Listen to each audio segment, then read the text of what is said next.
warahmatullahi wabarakatuh. Perkenalkan, saya Fatma Sari SPD, merupakan calon guru penggerak angkatan 11 dari Kabupaten Ogan Ilir. Saya juga mengajar di SD Negeri 6 Indralaya Utara.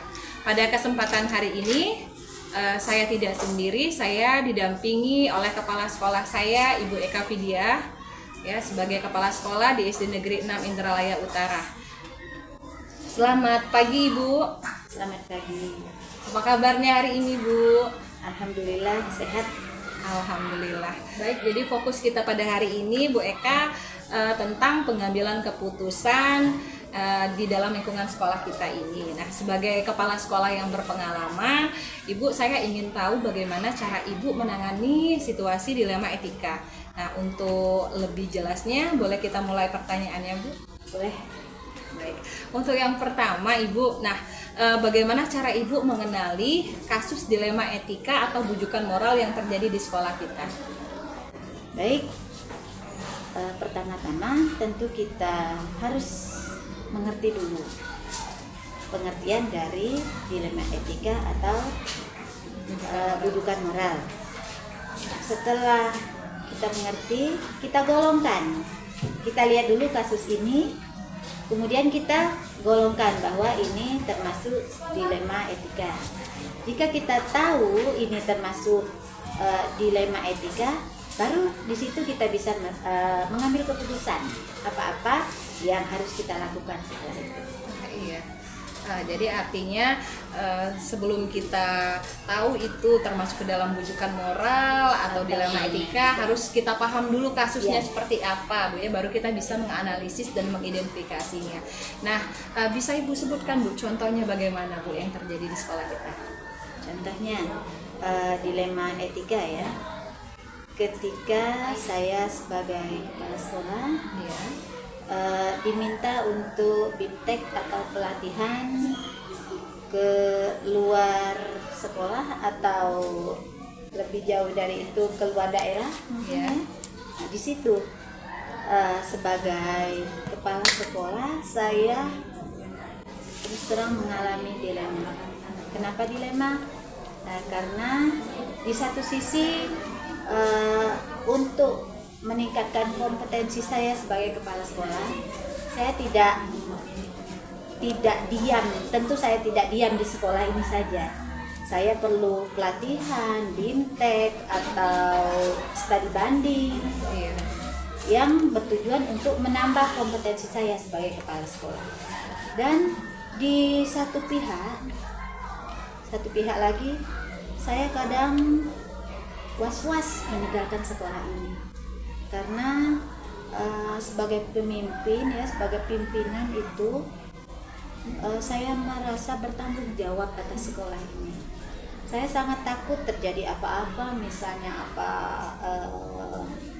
dengan siswa bagaimana, kemudian dengan guru bagaimana, ya seperti itu misalnya. Iya, betul sekali, Bu, apa yang sudah Ibu contohkan tadi. Artinya memang ketika Ibu menghadapi dilema etika itu tentunya kita merasakan Bu, ya, ketidaknyamanan, Bu, ya, untuk memilih antara, ya, keduanya ini merupakan satu hal yang kedua-duanya adalah yang benar, seperti itu, Bu, ya. Nah, tadi bagaimana proses Ibu, ya, Bu, ya, dalam pengambilan keputusan jika terdapat kepentingan yang memang keduanya sama-sama benar atau mengandung nilai kebajikan? Dalam hal ini sebagai pimpinan saya tidak pernah mengambil keputusan sendiri. Saya mempunyai guru-guru yang solid, kemudian yang siap kapanpun membantu saya jika saya membutuhkan mereka. Saya punya, walaupun tidak tim yang tercatat, tapi saya punya tim, memang guru-guru yang solid yang siap membantu saya kapanpun. Kemudian tentu saja saya minta pertimbangan guru-guru tersebut. Saya tidak mengambil keputusan secara sendiri. Saya minta pertimbangan guru, kemudian lihat kebaikan atau maslahatnya itu lebih banyak yang mana. Nah, itu yang juga menjadi pertimbangan saya. Jika maslahat atau kebaikannya ini lebih banyak, kami akan berdiskusi dan itu akan menjadi keputusan kami. Dan kenapa saya sebut kami, karena ya memang kami yang memutuskan, tidak saya sendiri. Dan jika itu sudah menjadi keputusan, maka itu bukan keputusan saya sebagai kepala sekolah, tetapi keputusan bersama yang wajib kita junjung tinggi. Iya, luar biasa Ibu, cara Ibu ya pengambilan keputusan jika itu merupakan hal yang sama-sama benar, Bu ya. Artinya memang sebelum Ibu mengambil keputusan tadi, Ibu mengkoordinasikan terlebih dahulu dengan rekan-rekan ya, dengan guru-guru yang lain ya, dilihat bagaimana yang lebih diprioritaskan seperti itu ya, Bu ya. Baik Ibu, kemudian bagaimana Bu, apa langkah-langkah atau prosedur ya yang biasa Ibu lakukan atau ibu ikuti dalam situasi tersebut? Yang pertama, tahu dulu masalahnya apa.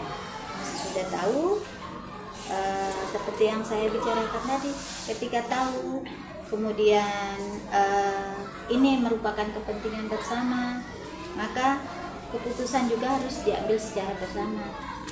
Kita lihat, kita golongkan mana yang lebih penting, mana yang maslahatnya lebih banyak tadi. Nah, itulah yang kita ambil nanti, yang akan menjadi keputusan nanti. Ya. Berarti Bu, ada sesuatu hal yang efektif ya Bu ya dalam pengambilan keputusan. Nah, hal apa yang Ibu anggap paling penting ya dalam pengambilan keputusan pada kasus-kasus dilema etika? Hal yang sangat penting tentunya itu merupakan kepentingan bersama. Tidak merupakan hanya kepentingan saya sebagai kepala sekolah, tidak hanya kepentingan salah satu instansi, tidak, tetapi itu merupakan kepentingan bersama. Itu yang menjadi hal yang sangat penting. Ya, ketika Ibu memutuskan suatu keputusan, artinya Ibu dalam keadaan yang bagaimana? Dalam keadaan tenang atau ya harus dalam keadaan tenang ya, tenang Bu, dan ya? berpikir jernih. Iya, ketika harus memutuskan sesuatu. Baik Ibu, dalam pengambilan keputusan tadi tentunya Ibu menghadapi banyak sekali tantangan Bu ya dalam pengambilan keputusan itu. Nah, Ibu bisa ceritakan tantangannya bagaimana Bu yang pernah Ibu rasakan dalam pengambilan keputusan kasus-kasus dilema etika? Tantangan ya, biasanya ketika saya berdinas jauh, artinya saya tidak datang langsung ke sekolah.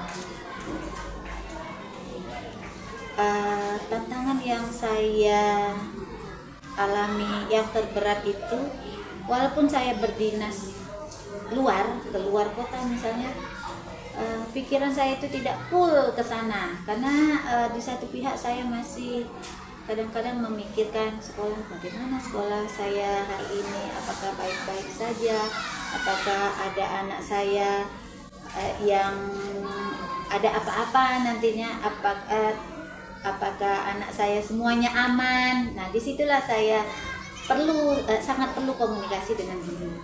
Nah, walaupun saya jauh, misalnya saya tetap intens komunikasi dengan guru. Bagaimana keadaan sekolah kita hari ini? Apa kabarnya? Apa yang terjadi hari ini di sekolah? Seperti ini. Iya, luar biasa Ibu. Untuk dengan guru sendiri, Ibu tidak memiliki tantangan yang berarti artinya Bu ya. Ibu memiliki komunikasi yang baik dengan guru, kemudian maksudnya kerjasama Ibu dengan guru juga ya sudah cukup terkontrol dengan baik ya. Jadi tidak ada tantangan sendiri dari gurunya. Tidak. Ya, yang utama tantangan dari diri Ibu sendiri. Iya, tapi dari lingkungan luarnya tidak ada Bu ya. Insya Allah tidak. Iya, baik Ibu, dalam menghadapi dilema etika dan kasus-kasus yang lainnya, apakah Ibu memiliki jadwal khusus Bu ya, atau Ibu langsung menyelesaikannya di tempat, atau memiliki bentuk prosedur seperti apa yang Ibu jalankan? Baik. Dalam memutuskan suatu masalah, apalagi ini dilema etika, kami tidak mempunyai jadwal yang pasti atau terjadwal, tidak. Kami lihat situasi dan kondisi, kemudian kami mengambil keputusan. Lihat dulu masalahnya.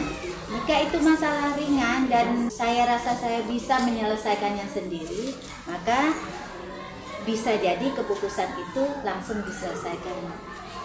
Tapi jika keputusan itu masalah tersebut masalahnya agak berat atau bisa jadi berat, maka tidak saya sendiri yang memutuskan, tapi saya berkomunikasi, kemudian meminta usul dan saran dari rekan-rekan guru, kemudian baru berkomunikasi atau sepakat dengan guru, maka itu sudah menjadi keputusan bersama.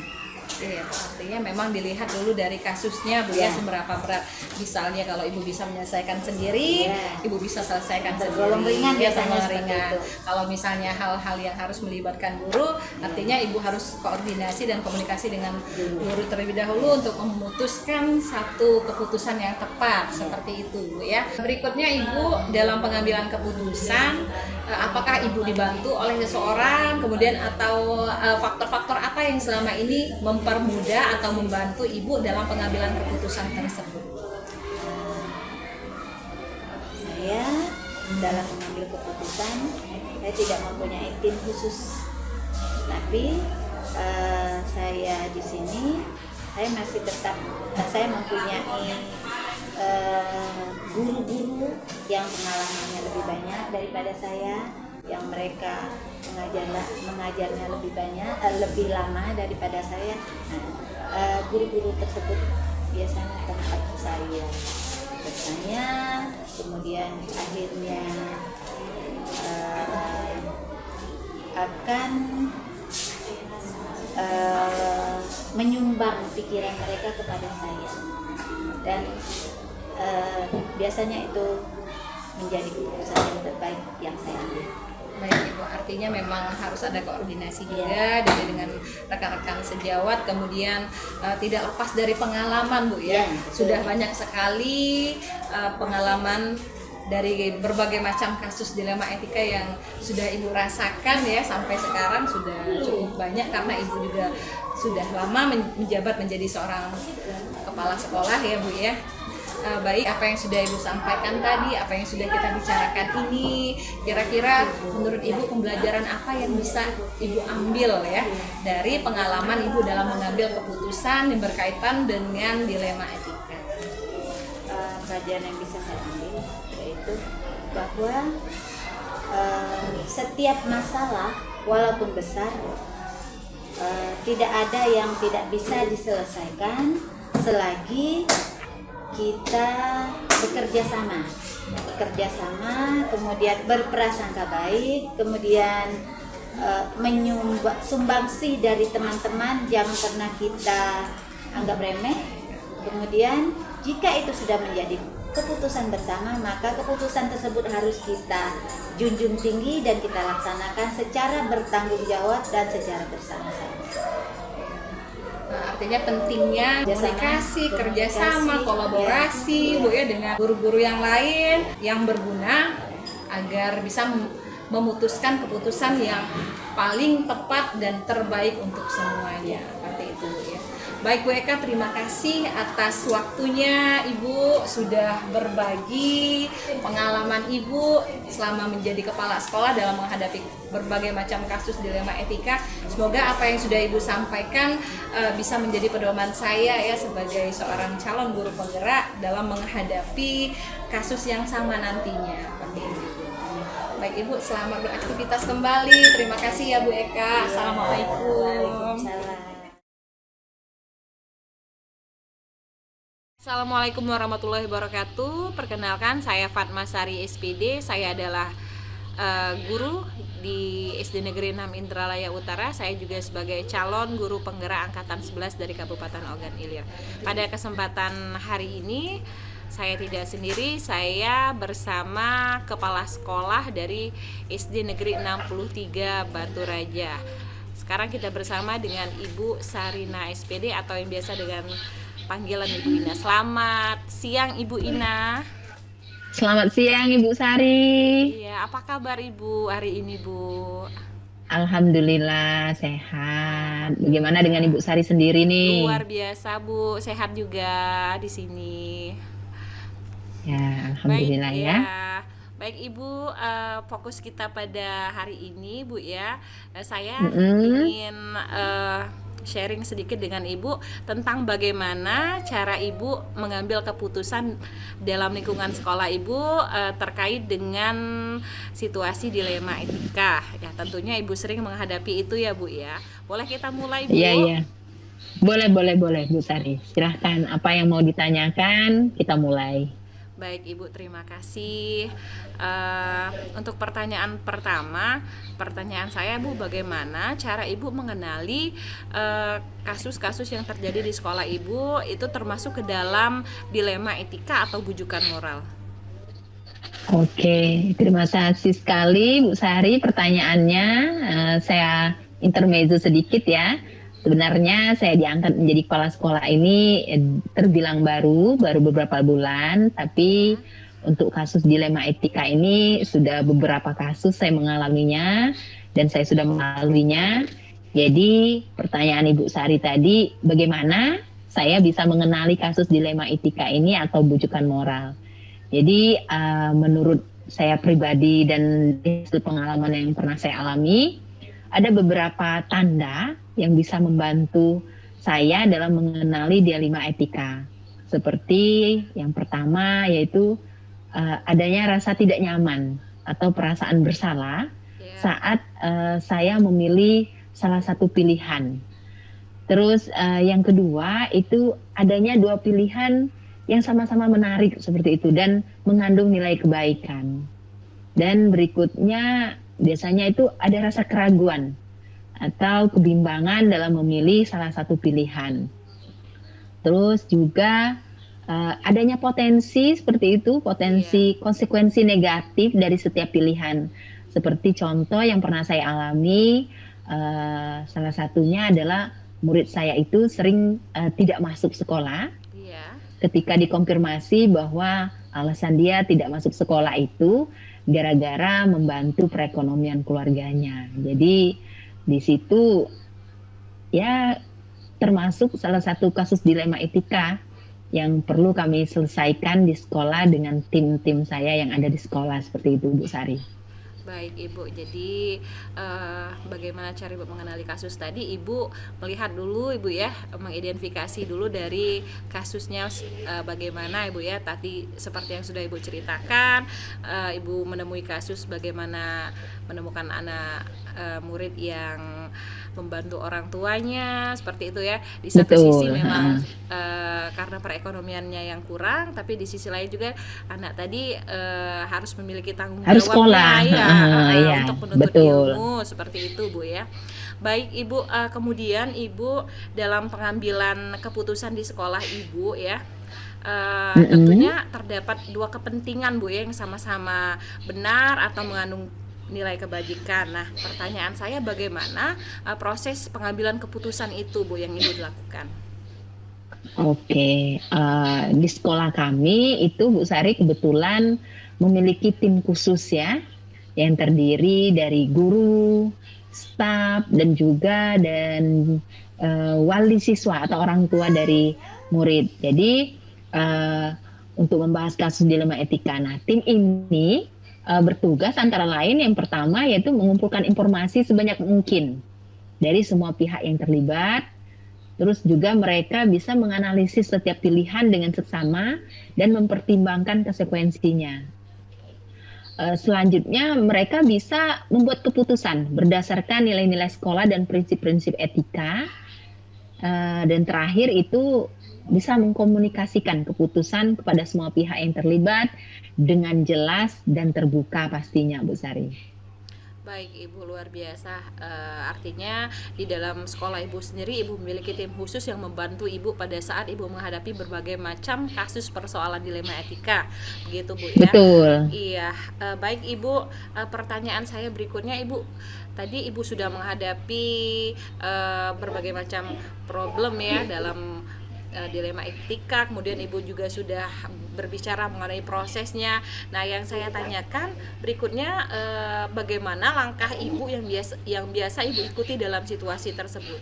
Bisa Ibu ceritakan Oke. bagaimana prosedurnya? Yang biasa saya lakukan menurut pengalaman yang sudah saya alami ya Bu Sari ya, langkah-langkah yang kami ikuti yang pertama yaitu pastinya mengidentifikasi terlebih dahulu semua pihak yang terlibat dan kepentingan mereka. Terus setelah itu kami mengumpulkan semua informasi yang relevan dari masalah yang ada. Terus kami menganalisis setiap pilihan dengan mempertimbangkan nilai-nilai sekolah dan prinsip etika pastinya. Terus langkah selanjutnya adalah membuat keputusan dan mengkomunikasikan kepada semua pihak yang terlibat. Dan terakhir sekali kami mengevaluasi hasil keputusan dan melakukan penyesuaian jika itu diperlukan. Iya, Seperti itu. ya banyak sekali ya Bu ya, artinya prosedur-prosedur yang biasa Ibu lakukan ya sebelum memutuskan Betul. dilema etika itu sendiri supaya agar mendapatkan hasil yang memang menjadi keputusan bersama. Kemudian Ibu, dalam hal tersebut Ibu tentunya ada yang paling Ibu anggap efektif dalam pengambilan keputusan pada kasus dilema etika. Bisa Ibu ceritakan Bu? Oke. Menurut saya nih Bu Saria, yang paling efektif adalah dengan menjelaskan alasan dibalik keputusan itu dengan jelas pastinya. Terus membuat keputusan itu yang adil dan tidak memihak pastinya ya.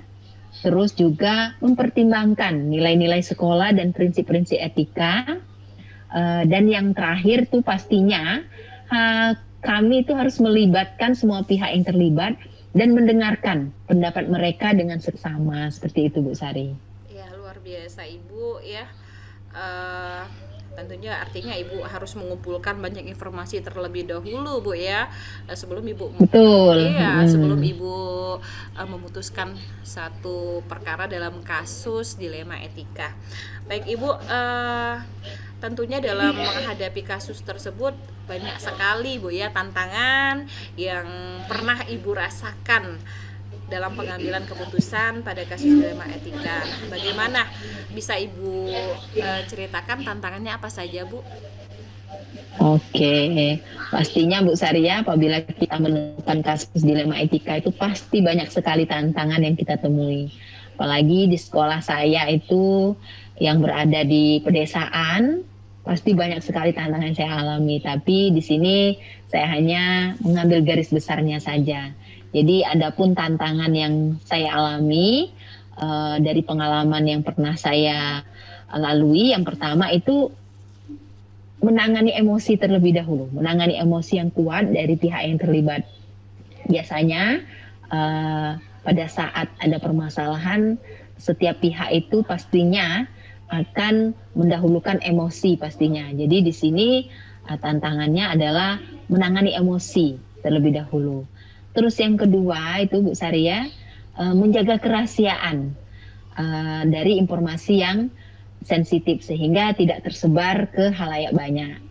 Terus juga yang terakhir, yang berikutnya adalah membuat keputusan yang adil dan tidak memihak pastinya. Dan langkah yang terakhir, tantangan yang terakhir itu adalah memastikan semua pihak merasa didengarkan dan dihargai. Seperti itu Bu Sari. Iya. Nah, dalam pengambilan keputusan itu sendiri, apakah Ibu memiliki jadwal khusus ya atau tata kala dalam menyelesaikan kasus dilema etika? Kalau di sekolah saya Bu Saria pastinya tidak memiliki jadwal yang khusus, tetapi kami berusaha untuk menyelesaikan kasus dilema etika itu secepat mungkin. Kalaupun pada saat itu selesai seperti itu. Dan biasanya kalau kasus yang membutuhkan waktu, kami akan menyelesaikannya dalam waktu 1 atau sampai 2 minggu seperti itu, Bu Sari. Iya, berarti tergantung kondisinya Bu ya, Betul, tergantung kondisional kondisi. ya. Artinya kalau misalnya kalau ada kasus yang memang harus membutuhkan waktu yang agak lama ya, seperti itu berarti Ibu harus berkoordinasi dulu dengan orang-orang di belakang Ibu yang siap membantu Ibu ya. Kalaupun Betul, misalnya betul. ada hal-hal yang ibu bisa putuskan sendiri, secepat mungkin akan Ibu putuskan seperti itu Bu ya. Iya. Baik Ibu, kemudian pertanyaan saya selanjutnya, nah dalam Ibu mengambil keputusan tadi, apakah ada orang yang membantu Ibu dalam pengambilan keputusan kasus dilema etika itu sendiri Bu? Faktor apa yang bisa mempengaruhi? Ya, betul. Yang pastinya Bu Saria, saya tidak bisa memutuskan suatu keputusan itu sendiri. Yang pasti saya ada beberapa orang dan faktor yang membantu saya dalam pengambilan keputusan, seperti adanya tim khusus yang tadi saya bilang bahwa terdiri dari guru, staf, dan juga orang tua dari siswa. Terus yang kedua adalah nilai-nilai sekolah dan prinsip-prinsip etika yang ada. Dan selanjutnya adalah konsultasi dengan ahli etika atau pihak eksternal lainnya. Dan yang pasti terakhir adalah pengalaman pribadi dan intuisi pastinya itu Bu Saria. Iya. Jadi kita belajar dari pengalaman kita sendiri Bu. Betul, ya, kita memiliki dari intuisi pengalaman ya, yang juga harus kita gunakan pada saat memutuskan suatu kasus dilema etika. Baik Ibu, betul. dari apa yang sudah kita bicarakan ini tentunya Ibu mendapatkan pengalaman ya, yang bisa Ibu ambil dalam keputusan dalam kasus dilema etika itu. Nah, bisa Ibu sharingkan dengan saya Ibu, ilmu apa yang bisa Ibu dapatkan dalam kasus ini? Bagus ya. Jadi banyak sekali sebenarnya pelajaran yang dapat kita ambil dari pengambilan keputusan dilema etika ini ya Bu Sari. Ya. Yang pertama itu bahwa penting untuk belajar dari pengalaman dan terus meningkatkan kemampuan kita dalam mengambil keputusan yang pastinya. Terus penting juga untuk kita agar tetap tenang dan objektif pada saat mengambil keputusan. Dan berikutnya juga kita itu yang pasti harus selalu mempertimbangkan semua aspek dan konsekuensi dari setiap pilihan yang kita tentukan. Dan yang terakhir, bahwa tidak ada solusi yang mudah pastinya dalam kasus dilema etika ini.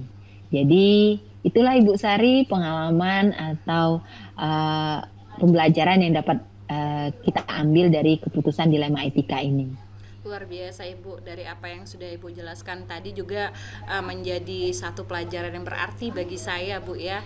Saya sebagai calon guru penggerak, agar saya bisa menghadapi berbagai macam kasus dilema etika itu dengan baik, mengambil keputusannya dengan tepat dan tidak gegabah, dan tentunya tadi seperti yang Ibu bicarakan tadi, kita harus bisa menguasai emosi diri kita sendiri dulu. Jadi pengelolaan emosi untuk kita pribadi dulu. Betul, Bu, yang paling penting itu. Sehingga nanti tim-tim kita di belakang pun ikut solid membantu Bu ya dalam memutuskan suatu perkara itu, sehingga mendapatkan hasil yang lebih baik untuk keputusan bersama. Betul. Iya, luar biasa Ibu, tanpa terasa tadi Bu ya, banyak sekali hal-hal yang sudah saya dapatkan dari apa yang sudah kita bicarakan ini terkait dengan kasus dilema etika Ibu. Saya ucapkan banyak terima kasih untuk Ibu Inas yang sudah berkenan untuk saya wawancarai Ibu. Terima kasih banyak ya Ibu ya. Sama-sama Ibu Sari. Ya, sudah berbagi ilmu, sudah berbagi pengalaman, dan pengalaman ini akan menjadi ilmu baru ya bagi saya tentunya, bagaimana saya bisa menghadapi berbagai macam kasus dilema etika ini sehingga mendapatkan hasil yang lebih baik lagi. Ya, terima kasih Bu ya. Sekali lagi ya, saya sama-sama Bu Sari. Bu Ina. Semoga Ibu sehat selalu ya Bu ya. Amin, sama-sama. Doa yang sama juga untuk Bu Sari tentunya ya. Mohon maaf Semoga Ibu. bisa menjalani pendidikan guru penggeraknya sampai selesai dan sukses pastinya. Amin ya robbal alamin. Mohon maaf jika ada salah-salah kata Bu ya. Ya, sama-sama Ibu Terima Sari. kasih Ibu atas wawancaranya. Saya undur diri Bu. Saya pamit Bu ya. Ya, baik. Baik Bu, assalamualaikum. Waalaikumsalam warahmatullahi wabarakatuh. Ya.